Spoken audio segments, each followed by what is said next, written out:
You can continue, Ms. Bolt. Thank you, sir. So the young male nurse, like I said, he was pushing on Michael's fingernail, and then he pushed on Michael's toenail. And Michael jerked his arm and his leg back, and he rubbed his fist into Michael's chest like a sternal rub. And Michael Brandon raised up out of the bed, and he opened up his eyes. Now, if you look over at Natalie Cochran, instead of being so happy, she looked horrified. I saw it. You know, we were so happy. We were just thanking God, you know, because I kept telling Michael, I know you're in there. I know you're in there. And then he opened up his eyes.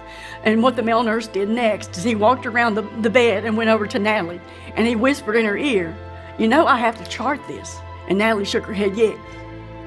Later on that morning, we were so happy. We were going home thinking Michael was going to get another MRI. Mid-morning, Natalie texted me, and she had moved him out of the ICU into just a regular, ordinary room. And we couldn't understand that. The next day, we were on our way down there. Natalie told us not to come. She said she was going to take him to hospice house. And we couldn't understand that because he should have had another MRI because he had a change in his status. What had happened now was that we waited all day, and Natalie kept saying, the ambulance is coming, the ambulance is coming.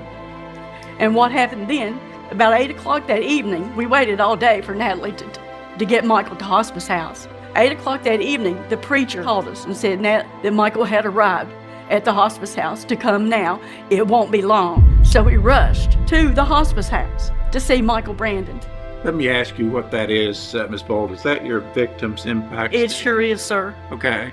Is there some way you can summarize that? I heard you say it was 8 pages. Yeah, I'm sorry. I had a lot to say. That's all right. I don't mean to cut you off at all. Is there some way you could perhaps focus upon the aspect of the defendant's character?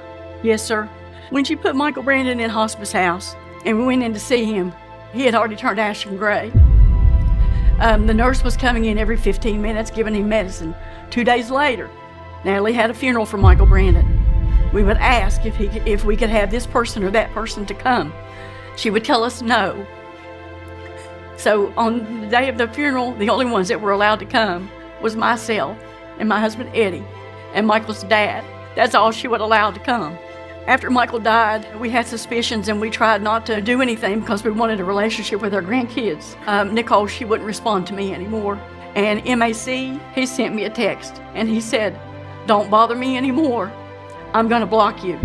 You don't love us anymore. We know that now. Watch part 3. Hit the little play button near the title of this video. Hit like, subscribe, and don't forget to hit the bell for notifications on new uploads.